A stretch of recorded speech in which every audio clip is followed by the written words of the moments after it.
Look, I'm going to try and keep all of the puns to a minimum. Genius, ingenious, you name it, I've got it. But I'm going to keep the dad jokes to a minimum, and we're going to talk about the LYRE'S non-alcoholic gin review. This is one of their baby bottles, 200 mils. How cool. Easy to drink, easy to hold, chuck it in your bag, drink it on the train. Okay, so if you have read the review over at tipplezero.com, I will leave the link down in the description below if you have not, but you would have found that the start of this review actually opens with what LYRE'S is not. So I just want to touch on that super briefly so everyone knows what they're in for as soon as they crack open their very first bottle of LYRE'S Dry London Spirit.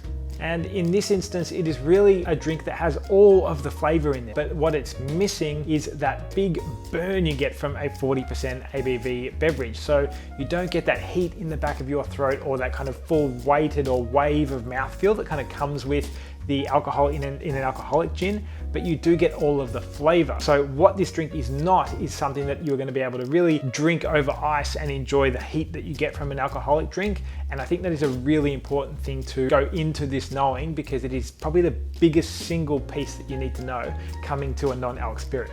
But with that out of the way, let's get into everything else that LYRE'S is and everything that this non-alcoholic gin can do for you.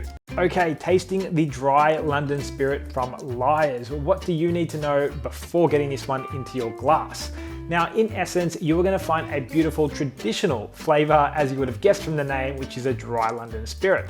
So you're going to have a lot of upfront citrus, which is nice and rounded. It's not too pointed or sharp. And then you have a nice warm body of juniper and citrus and a whole bunch of floral notes in there as well. So it does really give you a nice full rounded mouthfeel. And that said, you do also get a nice soft body, which is long and lingering as well. From there, I found it did finish with a really good whack of bitterness that kind of built as the mouthfeel progressed and almost kind of came to its full maximum potential after the mouthful was kind of out of the way and done. But it is a really nice finishing bitterness to complement that soft body and nice profile of a dry London gin. So overall, a nice traditional flavor profile, and one which we will talk about how to mix up right now.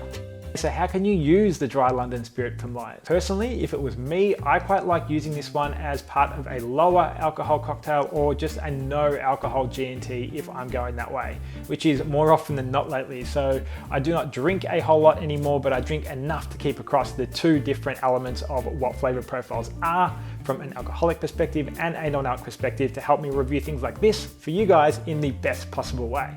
But for me, I do enjoy this as a non-alc G&T and mixing it up with a really nice high quality tonic, a splice of lime and maybe some rosemary as well. So it does really well in that scenario.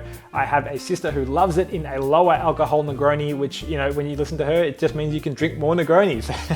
So it is a really nice kind of approach to be able to throw it into that and have a different option whether you're going no alc or low alc. Now, I will just say it does an amazing job when paired with another LYRE'S spirit, being the Italian Orange. Now, I will leave a card up here and hopefully you can pair them together and get a nice little cocktail going.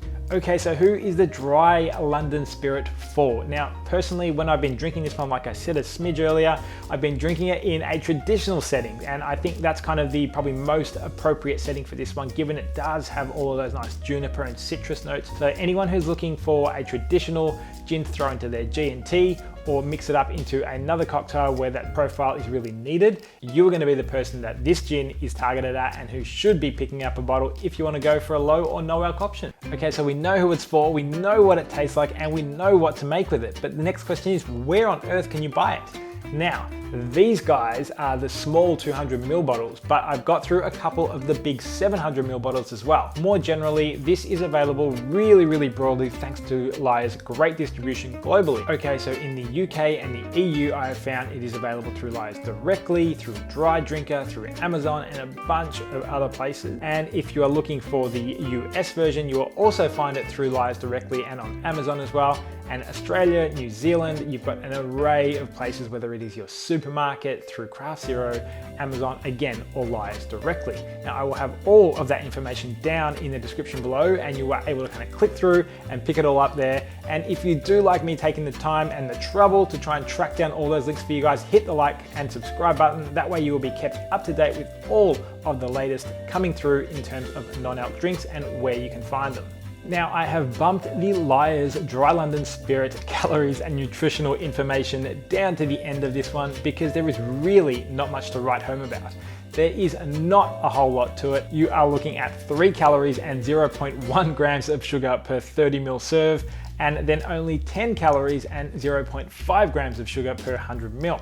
So overall, you are looking at a super low calorie option for all of your non-alc gin needs. So that makes it one of probably the most healthy non-alc spirits I've ever seen. And again, that's just by the fact that there is no sugar in it and no other calorie inducing additives as well. Okay, let's wrap it up. So the LYRE'S Dry London Spirit is one which is really quite traditional in its approach, and it actually is a little bit more traditional than some of the other traditional options I've tried. Now, I do really enjoy it when I'm, like I said, having it in at G&T, and I do think it will go very well in low or no alc cocktails. That said, I am going to keep you updated with as many non-alc gin and spirit reviews coming through, so it would be awesome if you could hit the like button and the subscribe button to let me know you want more of this content, and that way you will also be kept up to date as well. So I'm going to leave you a couple of videos here, and that way you can have a look at what else is on the channel, and I'll chat to you soon.